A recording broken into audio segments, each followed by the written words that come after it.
Welcome back to my YouTube channel guys. So finally dah lama aku tak buat video review. Hari ni aku ada barang baru sampai guys. This is DJI Mic 3.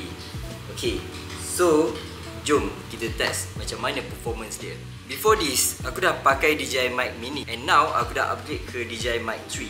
Sebab beza yang DJI Mic 3, this one ada 32-bit flow. So, bila sound 32-bit flow, kita boleh control dia punya bunyi wave dia tu. Kalau kita buat video on ride, kan, video POV atas motor, this much better guys. Before this aku pakai DJI Mic Mini and then aku letak dekat dalam chin mount helmet. Bila pakai dekat chin mount helmet, sound tu memang clear untuk aku punya voice, tapi dia tak boleh nak cut dia punya bunyi angin. Bunyi angin memang kuat gila, sangat-sangat kuat. So, aku dah upgrade ke DJI Mic 3. Hopefully lepas ni sound akan jadi much better guys. So, jom kita buka.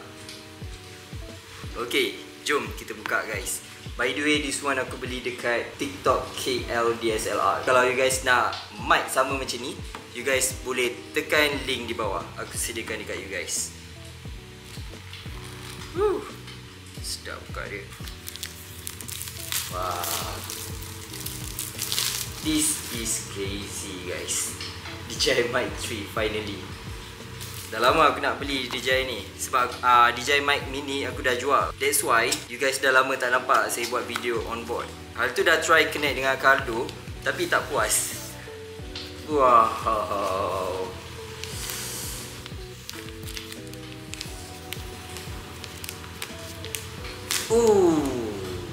dia punya satisfied buka plastik ni guys, macam buka iPhone. Kita try buka, tengok terus dalam dia macam ni guys. So ini bulu. This one AUX cable. Dia punya magnetic ada dapat dua. Sebab this one aku beli combo 2 mic. And this is the mic guys. Akhirnya I think sudah almost 1 month jugalah aku dah jual DJI Mic Mini. 1 month ke 2 month. That's why saya dah lama tak post video guys. Tarik sikit guys, kasih tarik sikit. Ni confirm padu guys. Nampak? This is the combo punya guys. So combo kita ada dapat 2 mic dan 1 receiver. Walau weh. This one touch screen. Okay, language. Oh, this one bagi saya set up dulu . So nampak, this one dia punya receiver guys. Receiver DJI. This is the mic.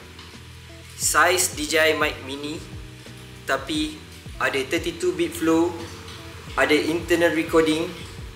This is crazy guys. Saya tak tahu nak cakap macam mana. So kita try terus . Kita try terus. Kita dengar dia punya sound dia macam mana. Kita cucuk dia dengan AUX cable dekat kamera kita. And then this one kita cucuk dekat kamera.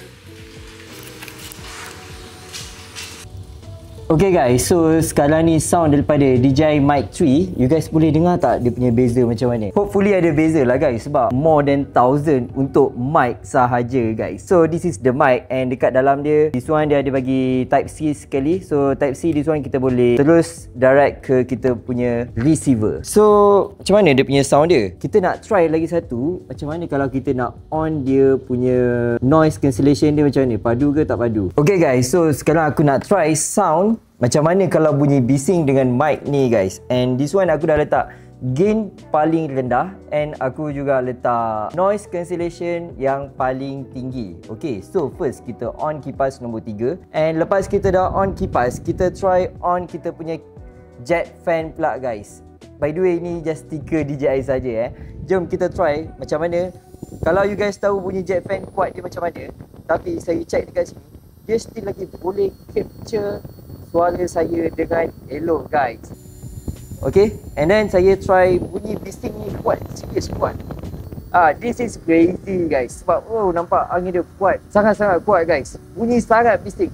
Tapi kalau video atas motor bunyi angin kuat macam ni, kalau dia still boleh cover, aku memang respect guys. Bising, sakit telinga. Okay guys, test mic 1, 2, 3. So sekarang aku try letak aku punya mic dekat dalam helmet, dan aku pasang kipas nombor 3. And aku akan letak juga aku punya jet fan. Okay, aku akan letak juga aku punya jet fan dekat sini. So kita akan on. Ini bunyi yang paling bising lah. Okay, this one yang paling bising. And kita try tutup kita punya visor. Okay, so this one normally bunyi atas motor, bunyi angin lebih kurang macam ni lah bunyi dia kan. Okay, so ni angin atas, bawah, kiri, kanan. So hopefully sound still lagi clear lah, sebab rasa this one dah paling bising kan ni. Okay, so you guys boleh dengar dia punya sound macam mana. Okay, so kalau you guys nak mic macam yang saya tengah pakai ni, you guys boleh terus tekan link di bawah, saya sediakan untuk korang. Okay, so sampai sini saja. Thank you for watching and see you guys for the next video. Ciao.